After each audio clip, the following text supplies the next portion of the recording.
New sponsor by Lords furniture জগতের এক উজ্জ্বল নাম।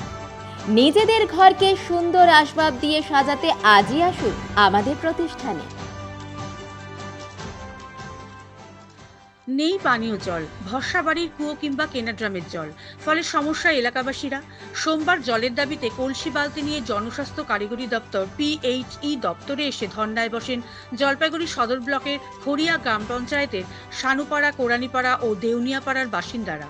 পাশাপাশি নির্বাহী বাস্তুকারকে দেওয়া হয় জলের দাবিতে ডেপুটেশনও। সানুপাড়া গ্রাম পঞ্চায়েত সদস্য গণেশ ঘোষ বলেন, বিগত পঞ্চায়েতে যারা শাসন ক্ষমতায় ছিলেন তাদেরই রাজনৈতিক বঞ্চনার শিকার আমরা। নির্বাহী বাস্তুকার আশ্বাস দিয়েছেন 2025 সালের মার্চের মধ্যে কাজ শুরু হবে।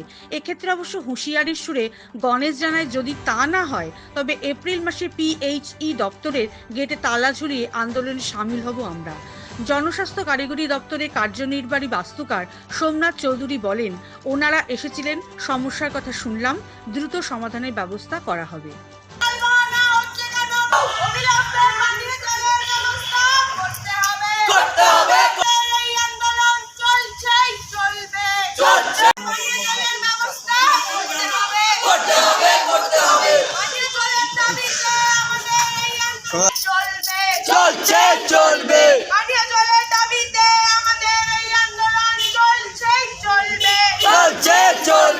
আমরা কুয়োর জল খেয়ে অসুস্থ হয়ে পড়ি।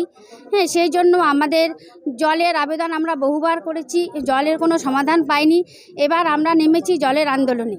আমাদের জল চাই, জল না হলে আমরা চলবো কী করে? বাচ্চা কাচ্চা বড় হচ্ছে, জলের খুব প্রয়োজন। পানি, বিশেষ করে পানীয় জল তো আমাদের লাগবেই। সেই জন্য আমরা এখানে এসেছি, যাতে আমাদের জলের সরবরাহ মিলে। সেইভাবে আমরা আন্দোলন চালাবো এবং চলবে আমাদের আন্দোলন। এলাকা পানীয় জল নেই, তার জন্যই আমরা আজকে ধর্ণা কর্মসূচি গ্রহণ করেছি। বিভিন্ন জায়গায় আমরা জানিয়েছি, এমনকি মুখ্যমন্ত্রী, DM, SDO সকলকে জানিয়েছি, এক্সিকিউটিভ ইঞ্জিনিয়ারকেও জানিয়েছি এই PHE দপ্তরে, কিন্তু কোনো রকম কোনো ব্যবস্থা গ্রহণ হয়নি। তাই বাধ্য হয়ে আজকে আমরা এখানে ধর্ণা কর্মসূচি গ্রহণ করেছি। এক্সিকিউটিভ ইঞ্জিনিয়ার আশ্বাস দিলেন যে মার্চের মধ্যে 2025-এর মধ্যে কাজ শুরু হবে। আমরা ওনার এই আশ্বাসে আশ্বস্ত হলাম যে এপ্রিলেই যদি কাজ শুরু না হয়, আমরা এপ্রিলেই এই PHE দপ্তরে তালা বন্ধ করে ধর্ণা কর্মসূচি গ্রহণ করব। এবং পাশাপাশি আপনাদেরকে জানাই যে অ্যাজ এ পঞ্চায়েত সদস্য হিসেবে আমরা প্রথমেই 2023 সালে প্রদীপ ভট্টাচার্যের MP ফান্ড থেকে 6 লাখ টাকা আমরা পেয়েছি, কিন্তু এই সরকারের প্রশাসনের কর্তা ব্যক্তিরা সেটাকে জেনে বুঝে আটকে রেখেছে। এলাকার মানুষকে পানীয় জল খেতে দিচ্ছে না, জলেও রাজনীতি হচ্ছে।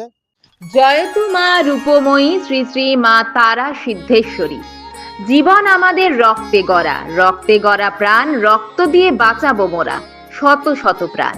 জলপাইগুড়ি আদি গ্রুপের পরিচালনায় আগামী 27 ডিসেম্বর 2024 শুক্রবার এক রক্তদান শিবিরের আয়োজন করা হয়েছে। স্থান কিডস উইং স্কুল, সার্কুলার লেন, জলপাইগুড়ি। সকল ভক্ত এবং জলপাইগুড়ির জনসাধারণকে এই মহৎ কাজে অংশগ্রহণ করতে একান্তভাবে অনুরোধ করা হচ্ছে। সৌজন্যে দীপেন্দু চক্রবর্তী। যোগাযোগ 7001405290।